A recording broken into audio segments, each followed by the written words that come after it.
Good to go here. The last game, our champion performances, players of the game, defense, Sean Riggins, I think 3 tackles, a pass breakup on third down interception, playing great as a true freshman.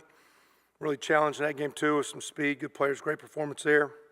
Several defensive guys played well. He was our champion player. No one on offense. Guys battled hard, but again, competitive plays, didn't make enough. Got to keep getting better there. Very, very good defense, but got to play better.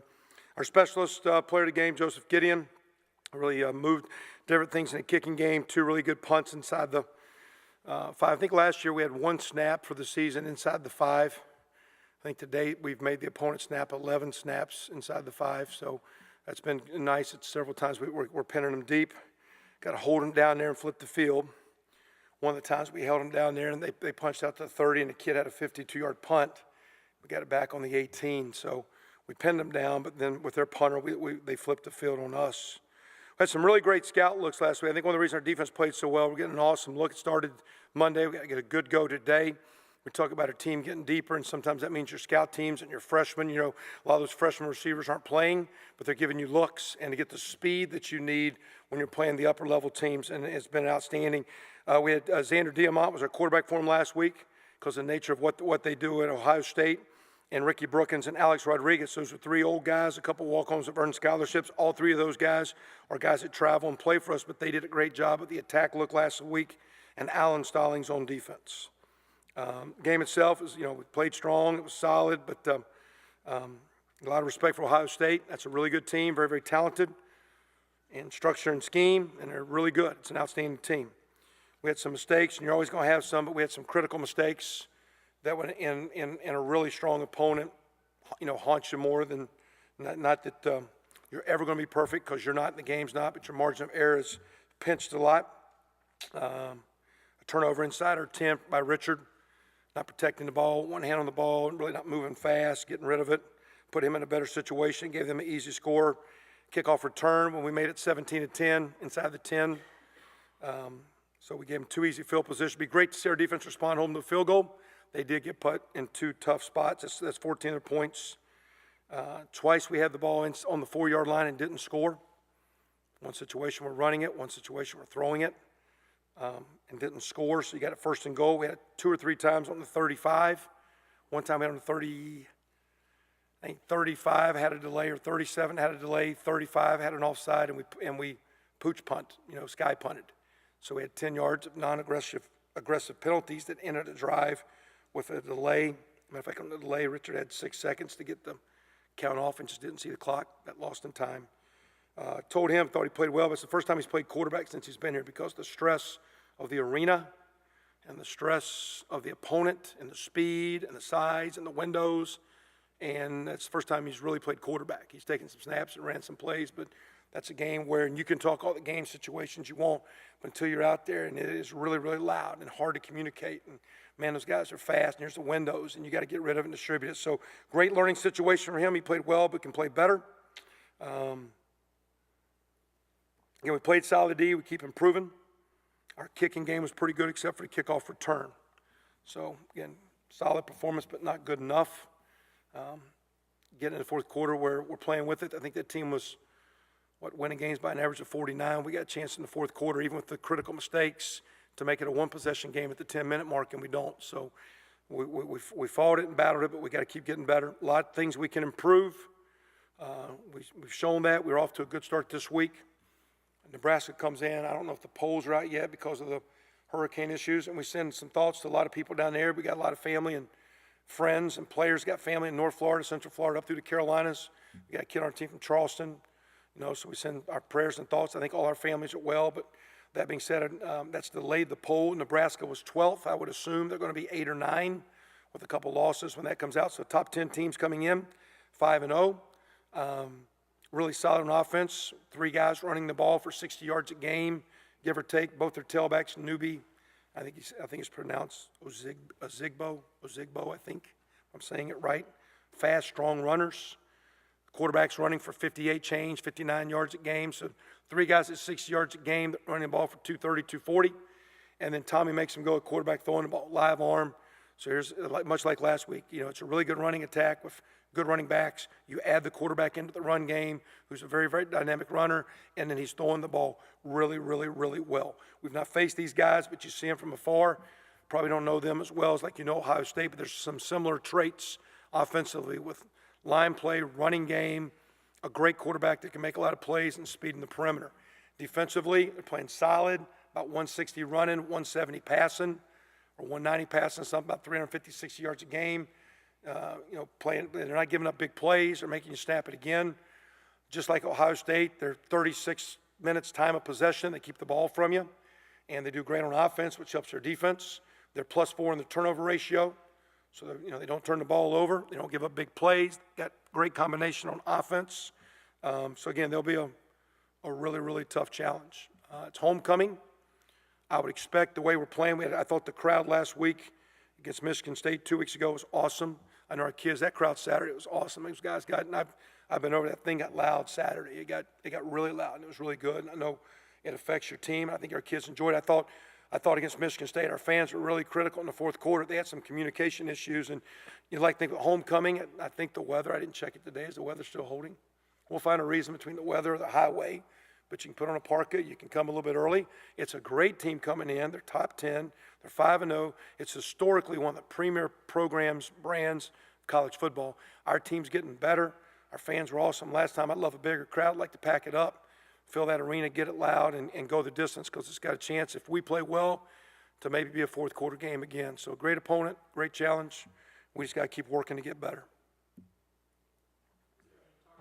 The two times you got down to the 4-yard line, and I know you guys have struggled a little bit in the red zone. Is that, I don't know, is it conservative play calling down there, or is it just not being able to match up when you get down there? In that game, early we got down there and we wanted to run it, not let them tee off, so we ran one on, tried to get a tempo run. We thought we could cram a couple and didn't. Then it's 3rd and 1, we throw it. So is that conservative? What's conservative? If it works, it's good. If it don't work, it's bad. So, we try to run it, we try to throw it. Those guys have only given up 4 touchdowns in 5 games, and we got 2 of them. They ain't given up a rushing touchdown yet, so it's tough sledding. Every play's challenging. That's a heck of a good defense. And we've had some blunders previously as far as not finishing. We've talked about that, and we can execute better, but that was a stout opponent, and you got to give a lot of credit to those guys too. And we can call some better plays. When they don't work, you should always do something else. But those, that defense, I think they're 2nd in the country in defense and 3rd in the country in offense. That's a good team. And at the same time, for us to win the game, we got to make it go. So whether that means pad level and running through trash, or when you execute a pass play that you get the route and you get the shot. We just didn't get it done Saturday. Credit to them. Is there any benefit to scheming and game planning against Barrett? 1 week and preparing for Barrett, then preparing for Armstrong. Does it help in any way just to kind of have that back-to-back like that? Yeah, well, I don't know, because sometimes they see the way you do it. So they know how to maybe, or they see some things that Barrett did. And so maybe I don't know, maybe you can ask Coach Allen that. I just kind of approach it one at a time. I do think, when you're playing an option team, if you see a back-to-back or a throwing team back-to-back, or there is some carryover. So there makes sense in that. But at the same time, in my mind, I like it when I see people that do a lot of stuff that we would do offensively. It's like, okay, look, it looks like they're, playing it this way or that way. Then you also got to come back and say, wait a minute, in our structure or in things we do, here's how maybe they're going to attack us. They might be doing this, but remember, we're a little bit different on O and D. So those are some of the chess match deals. But I would say Coach Allen would say a running quarterback back-to-back week, there'll be some carryover. And it's always difficult. Like say they ran the quarterback 26 times. I think their comments were, hey, the passing can always get a little bit off, and it was Saturday, and we were loading the box, so you include one more guy, and that's the benefit of when you can throw it, like these really good guys can, and you add the quarterback running threat. It makes the defense even more and more stressed. It's a much more college football where you have to account for, the width of the field, the depth of the field, every player, and then every runner is a tough game defensively. I saw Rashard was shaken up a bit after he caught the guy from behind on the kickoff return. But just physically, how did you guys come out of that game? Good. The last 2 weeks, the hardest we played and the healthiest we played. A little bit of hammer and the nail deal. When you're doing the hitting, our kids are playing hard, and we're practicing right, and we're practicing hard without overdoing it, and our kids are strong. We've had some earlier injuries, but the last couple weeks we played as hard as we can play. We played some physical teams, and we're matching the contact version of it, and we're coming out very everybody's going to get a couple. There'll be a bump or bruise, but we've been it's Big Ten East football, and we've trained for that. And I think our team's up for that. Any update on the earlier injuries? Anything new? Yeah, I know Feeney's doing more. We'll see if we can get it back. Jake Robinson doing a lot more. Cole Guest is out there running an ankle injury. So, I mean, we're no worse. Robert McCray got in that game. We got to get Camion going. You got to get going. And so we're no worse. And in some ways, we're probably stronger than we've been. He's in the academic center writing the paper last I saw. That's what he told me. He had a paper due today. Yeah, he needs to. And I don't know. I mean, sometimes, I think we're, I listen to Ohio State guys, how they're playing, so many different guys in our world. Some of those young guys, or when they're coming off the injury, like Camion, when they're not practicing as cleanly as you want, what's the trust factor? And then because you don't have the trust factor, then you're overplaying some other guys. I think Divine's a better player if he doesn't get too many reps. I think he's stronger, faster. As good, as solid as he's been. And that's where we got to keep bringing Majette and Tyler and D. Williams into the fold. And, we've got Thornton back at receiver.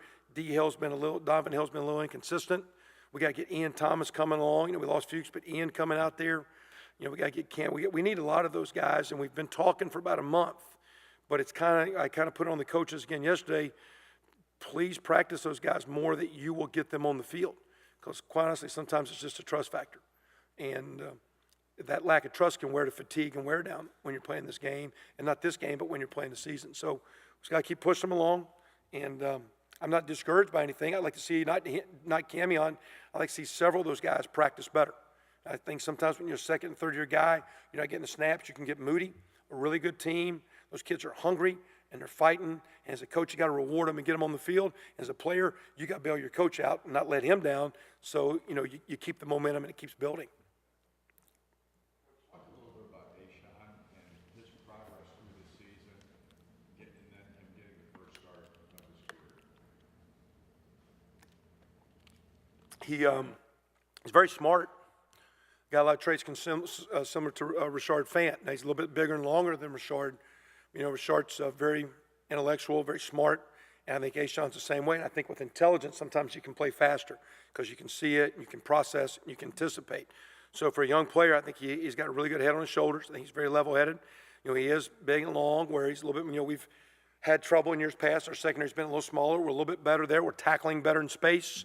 We're playing with better leverage and keeping the plays in front of us. And like I say, as a young player, he's very, very mature. Same high school as Marcus Oliver. So that's a solid program, good bracket of football in Cincinnati, coming out of Hamilton High School. Again, very, very good high school basketball player, very good high school receiver, so there's good ball skills. Because sometimes, years ago in the games involved in high school where guys throw it a lot, but years ago, if a guy was playing high school DB, you wondered why. To me, it's hard to.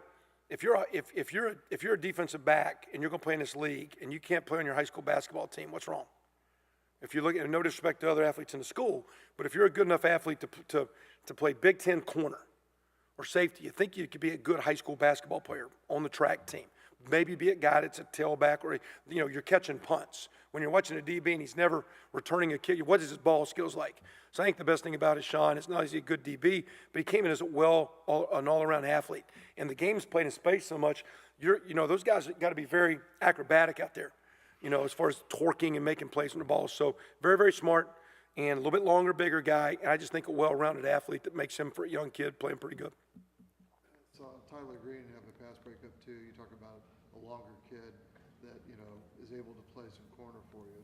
Has he come along a little bit? A little bit. Now, Tyler's a little bit different because he's more of a track guy. So it's more of that straight line speed where, being from a D.C. area, like, man, why ain't you playing basketball? You're going to either DeMatha guy, right? Was that DeMatha, right? It's a basketball school. I remember when I went there, I spent 30 minutes walking around. They ran me out. I was looking at all the posters of Morgan Wooten and those guys, all the teams, and going through when they're playing, Lou Alcindor back in the day. And it was like I was on like in a who's who, like I was lost in a time warp. That was a great visit because they got this iconic old little, it was pretty cool. But like, difference between those two guys' areas, Tyler's bigger, longer, and a great athlete, but he's more of a track straight line guy, where I think Ashawn's got a little bit more ball skill. And the way the game's been thrown around, it's nice to be big and long, but you got to have some skill. And the more Tyler plays, the better he gets at. But Tyler grew up as his mom was a trackster. She was a great track athlete. And so Tyler comes in as a long body, good speed, but maybe not as ball skilled as some other guys. But he's gaining on it. It's good to see. That was a big play. Anything else? How have you kind of evaluated the development of the offensive line in terms of just pass protection? Because there's only been 1 sack in the last couple games. Yeah, and we've been challenged too. Those are good teams. I think we played two defenses that are in the top 20 in the nation in total D, of the guys. And Michigan State's not in there now. They're always structure strong. They've had some injury. And so, we're gaining on it. A little bit's Richard and putting it together and the ball getting out of hand. Some of it's the run game. So a little bit's kind of putting it all together. But you get those young tackles. I mean, you're sitting there worried about leg. I'm worried about Coy Cronk. That's a small town high school kid playing linebacker a year ago. Now you're playing left tackle in the Big Ten East.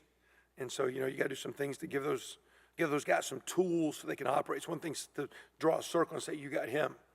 But it's another thing to give him the tools and the resources and the way you put it together so that he can get the job done. It's one thing to have an assignment, but sometimes you got to put it together where they can function. Do those O-line guys kind of take it personal the first couple weeks, giving up a few sacks? I mean, We talked about it because we take a lot of pride in taking care of the ball and taking care of the quarterback.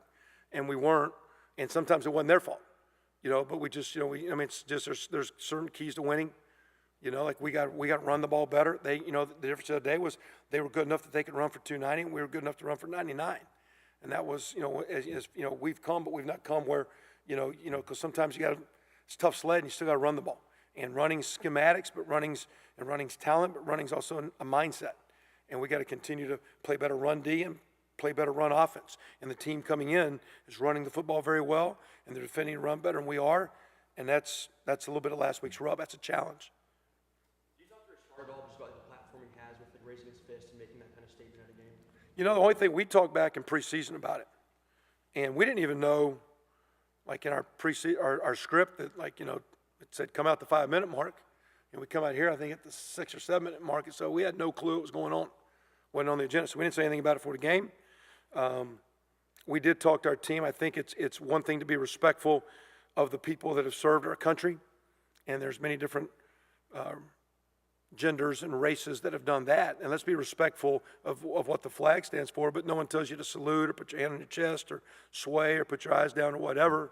There's, and so to me, I appreciate the fact that their kid stood, and what I really appreciate is that he plays well enough. It's one thing to talk, but when you play, you got to slightly, maybe, I appreciate the way you play, and I think it's one thing to be a guy talking, but when a guy's performing, I think one of the guys quoted, that's one of the more mature intellectual kids. He said, we our school believe, and you're a citizen first, but we also want to represent our school the right way, and I think the way he goes about it, I think the way he did it, that's his choice, and I respect he did it in a class way, and I respect he came out and played a good football game, and he didn't know it was going down, and no one else did. And we just talked preseason.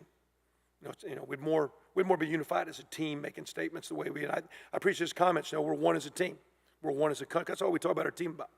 We're one team, and our team gets discriminated against. So deal with it. We get positive or negative publicity, positive or negative calls, positive or negative crowds. Deal with it. It's life. You know what I'm saying? It doesn't hold you back. It's the reality of the world we live in, and that's how we try to coach our kids. You deal with it. And so again, it's where we're at, and the best thing I like about it is we talked about it months ago, and that happened and went on. That was good. What else? Anything else? Defensively, before you talk to Coach Allen, who's doing good, the best thing defensively is the kids are playing hard. So as good as Tom's doing, it's the same players. So it's a credit to Tom, but those same guys are the same guys making tackles, covering, getting after it, because you got a bunch of guys. Matter of fact, you lost some key guys up front. So the best thing going on defensively, Coach Allen's doing a great job of leading that defense, because you guys didn't want to talk defense today. He's coming up. And they're doing well. That was a good challenge today. It's got to be better. He'll tell you that. The best thing about the defense is what the kids are doing. Coach is doing a great job. His staff's doing a great job in my perspective. But he'll tell you the best thing, those kids are playing hard, and those kids had to make that choice. And that's a credit to him. It's a credit to those guys. So I appreciate Richard and what those defensive guys do and the way they play, because that's the real impact they're having. All right, guys.